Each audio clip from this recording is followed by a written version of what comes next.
നമസ്കാരം. പ്രവാസി മലയാളിയിലേക്ക് സ്വാഗതം. വർഷാരംഭം മുതൽ തന്നെ UAE-ക്കെതിരെ നിരന്തരമായി ആക്രമണം നടത്തിവരികയാണ് ഹൂതി വിമതർ.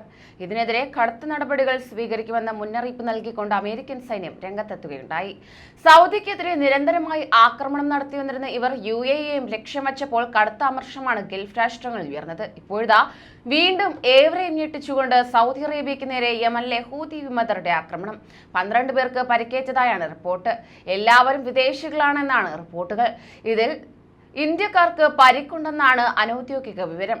ഡ്രോൺ ആക്രമണമാണ് നടന്നതെന്ന് അൽ അറബിയ റിപ്പോർട്ട് ചെയ്യുകയുണ്ടായി. ഡ്രോൺ സൈന്യം തകർത്തെങ്കിലും ഇതിന്റെ ഭാഗങ്ങൾ തട്ടിയാണ് 12 പേർക്ക് പരിക്കേറ്റത്. ആക്രമണത്തിന്റെ പശ്ചാത്തലത്തിൽ അല്പനേരം അബഹ വിമാനത്താവളത്തിന്റെ പ്രവർത്തനം തടസ്സപ്പെടുകയുണ്ടായി. പിന്നീട് വിമാന സർവീസുകൾ പുനരാരംഭിച്ചു. അതോടൊപ്പം തന്നെ ആക്രമണം നടത്തിയവർക്ക് ശക്തമായ തിരിച്ചടി നൽകുമെന്ന് അറബ് സഖ്യസേന വക്താവ് അറിയിച്ചു. അടുത്തിടെ വടക്കൻ യമനിൽ ഹൂതികളുടെ നിയന്ത്രണത്തിലുള്ള ജയിൽ സൗദി സഖ്യസേന ആക്രമിച്ചിരുന്നു.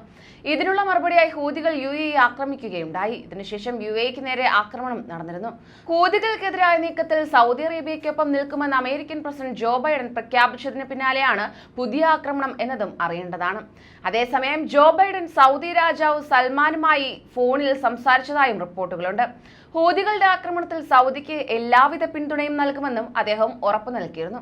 സൗദിക്കും UAE-ക്കും നേരെ ഹൂതികൾ ആക്രമണം നടത്തുന്നത് ശക്തമായ വേളയിലാണ് അമേരിക്കൻ പ്രസിഡന്റ് സൽമാൻ രാജാവുമായി സംസാരിക്കുകയും പിന്തുണ അറിയിക്കുകയും ചെയ്തിരുന്നത്. അതോടൊപ്പം തന്നെ ഗൾഫിലെ അമേരിക്കയുടെ സഖ്യരാജ്യങ്ങളാണ് സൗദിയും UAE-യും.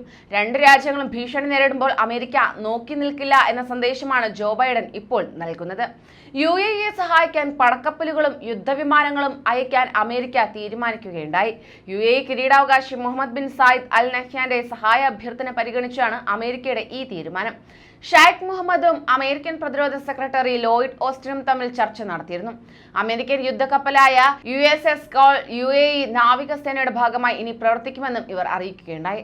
5ാം തലമുറയിൽപ്പെട്ട യുദ്ധവിമാനങ്ങളും UAE-യിൽ വിന്യസിക്കുമെന്നും അമേരിക്ക അറിയിച്ചിരിക്കുകയാണ്. ഇതിന് പിന്നാലെ ഗൾഫിൽ എന്തും നടക്കും എന്ന സാഹചര്യമാണ് ഉടലെടുത്തിരിക്കുന്നത്. കൂടുതൽ പ്രവാസി വാർത്തകൾക്കായി ഈ ചാനൽ സബ്സ്ക്രൈബ് ചെയ്യൂ.